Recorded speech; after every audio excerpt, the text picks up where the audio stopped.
falando sobre a comunhão, nós sabemos que existem muitas pessoas que elas muitas vezes não entendem, claro, porque ainda não amadureceram espiritualmente. Elas não entendem que quanto mais perto de Deus eu estou, mais longe do diabo eu estarei. Quanto mais na luz eu estou, mais distante das trevas eu estarei. É óbvio. Mas nós sabemos que o nosso antigo proprietário, o nosso antigo dono, que se chama Satanás, ele não vai cruzar os braços e ficar olhando ou aplaudindo eu seguir a minha vida maravilhosamente com quem? Com Jesus Cristo. Eu digo você, que realmente abraçou a fé em Jesus. Ele vai de alguma forma criar situações, ele vai de alguma forma, de alguma maneira, levantar problemas, seja dentro, seja fora, para tentar me resgatar de volta, para tentar fazer com que eu retroceda e volte a ser quem eu era antes de conhecer a palavra da verdade. Porque conhecereis a verdade, e a verdade fará o quê? Te libertará. Então, ao longo dos anos, ele vai tentar até o último dia. Igual ele fez com Jesus, tentando impedir o Senhor Jesus de cumprir o projeto, o propósito de Deus, que era ir para o Calvário. E veja que literalmente o diabo, ele tentou, porque até na hora que Pedro disse: Senhor, de modo algum o Senhor vai para a cruz, tenha pena de ti mesmo. Ali Jesus disse o quê? Arreda Satanás, porque você não fala das coisas do céu, mas aqui da terra. Então, de todas as formas, o diabo tentou impedir o nosso Salvador de cumprir o projeto, o propósito de Deus pela humanidade, que era derramar o sangue para lavar, redimir o pecador. E aqui no texto sagrado de Pedro, capítulo 4, do versículo 15, fala a respeito das lutas que nós vamos enfrentar.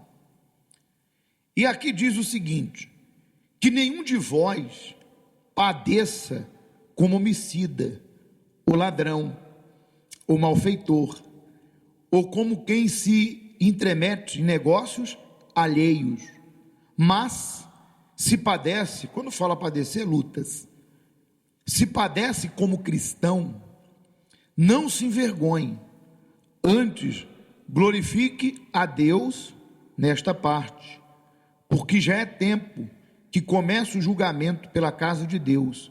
E se primeiro começa por nós, qual será o fim daqueles que são desobedientes ao Evangelho de Deus? Até aqui já é suficiente. Há duas formas de eu passar por lutas. A primeira delas é quando eu sirvo ao diabo.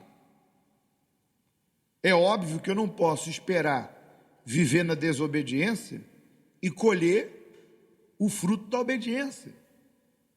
Eu não posso plantar o que é mal e colher o quê? O que é bom. Plantar dúvida e colher certeza. Plantar mentira e colher o quê? A verdade. Plantar a desobediência e querer os frutos da obediência. Inclusive está lá em Deuteronômio. Lá está as bênçãos decorrentes da obediência, 28 capítulo, e as maldições decorrentes do quê? Da desobediência. É simples entender. Eu não posso me esquivar de querer assumir minha crença em Jesus, de não querer abraçar minha fé em Jesus e pensar que Deus vai me ajudar. Não vai. Eu posso sim, vamos esclarecer, eu posso receber uma bênção, porque Deus, Ele disse: vinde a mim, todos que estáis cansados e sobrecarregados, que eu vos aliviarei. É natural que uma pessoa que entre por aquela porta, ou por aquelas portas, pela primeira vez, Deus vai lhe dar um sinal da sua existência. Por isso que muitos chegam à igreja, são curados, são libertos de demônios.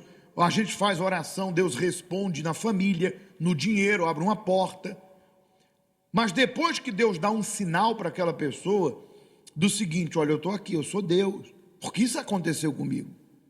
Eu lembro que uma das coisas que muito chamou minha atenção quando eu cheguei na igreja é que o pastor colocou os demônios de joelho, como está escrito, né? Que ao nome de Jesus se dobre o quê?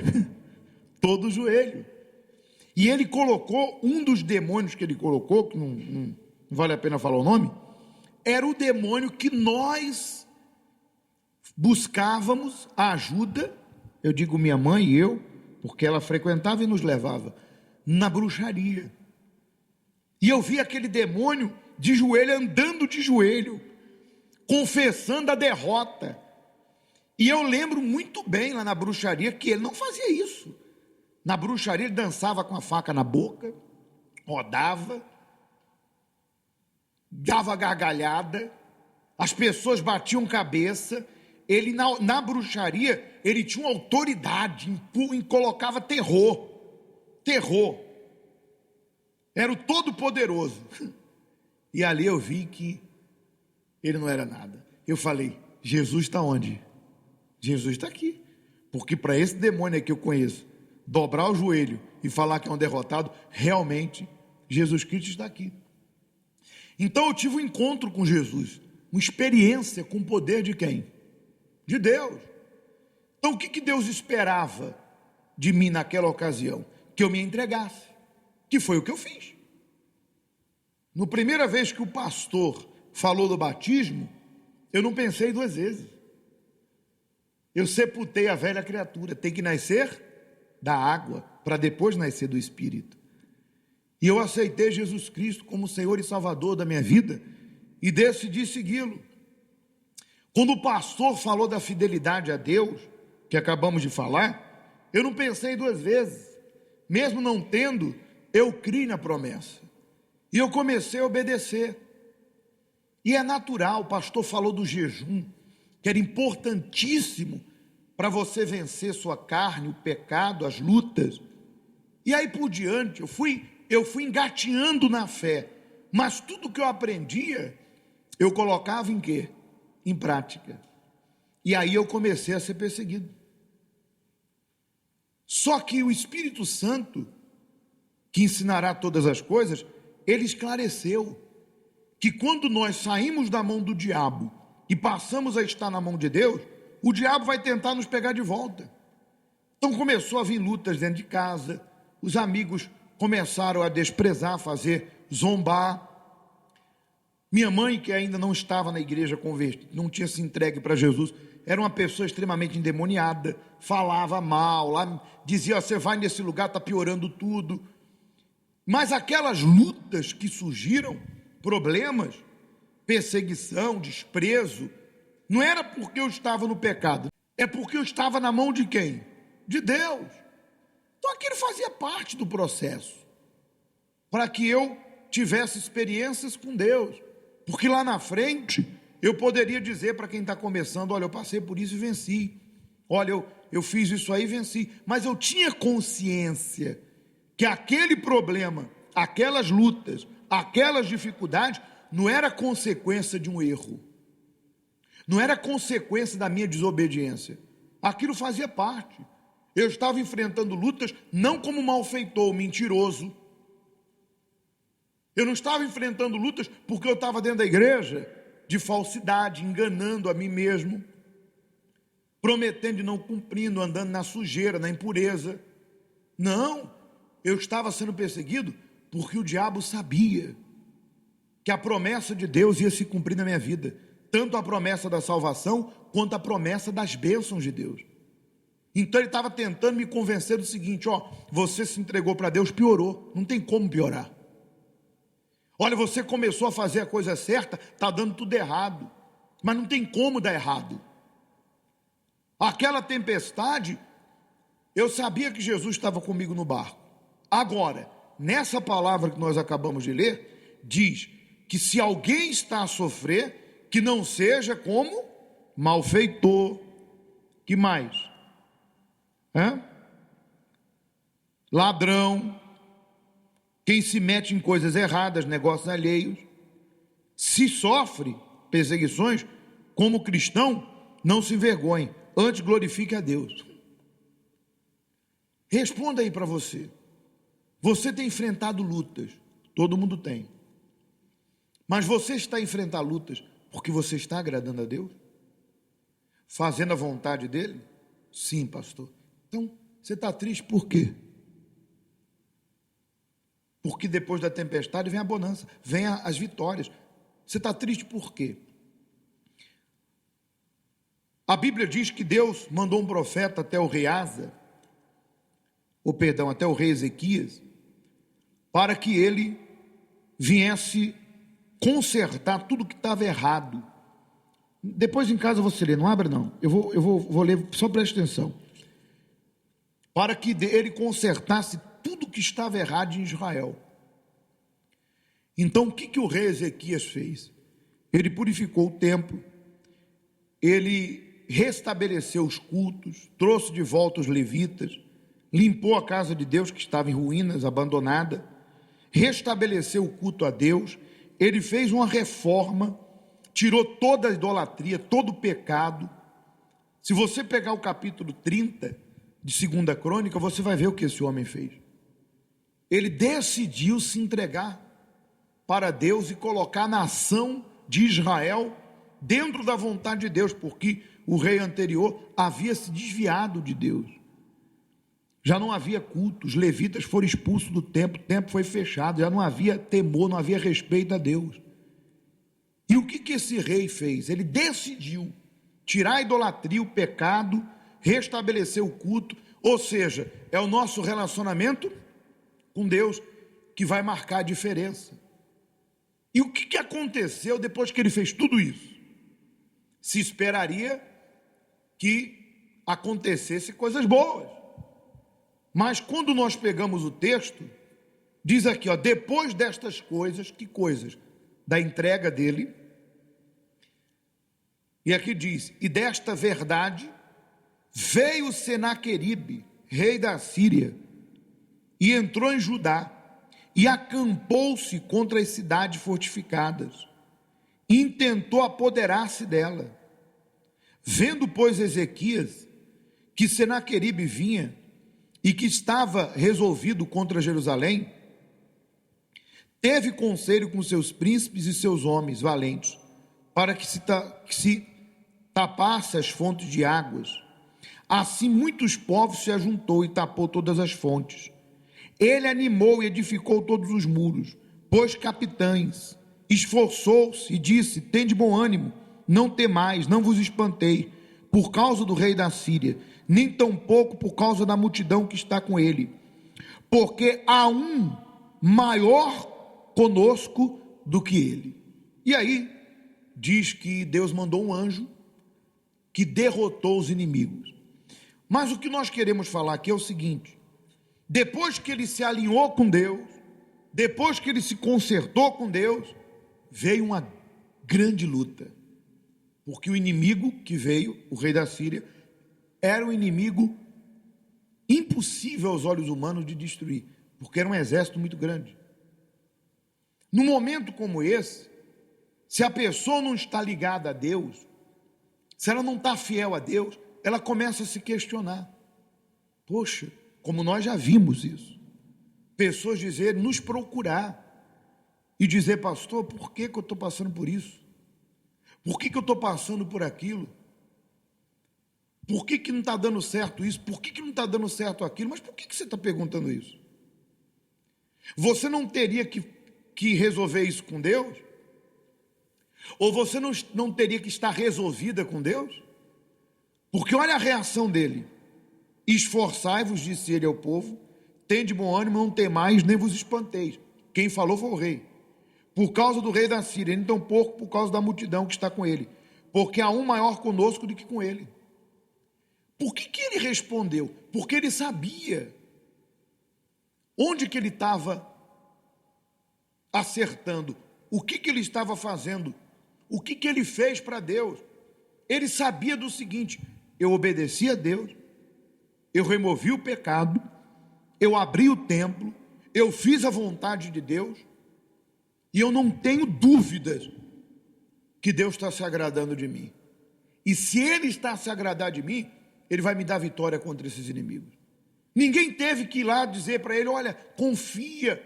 É aí que entra o relacionamento com Deus. Quando você está bem com Deus, o próprio Deus testifica dentro de você: eu estou contigo. Está lá escrito que o Espírito do Senhor testifica com meu espírito que eu sou de Deus. Então o próprio Deus diz: meu filho, eu estou com você, porque você está comigo. Essa luta aí não é para a tua derrota, é para a tua vitória. Isso aí é para coisas grandes. Você vai ver o que vai acontecer. Isso é para você amadurecer, é para você avançar. Isso aí é para a tua vida crescer.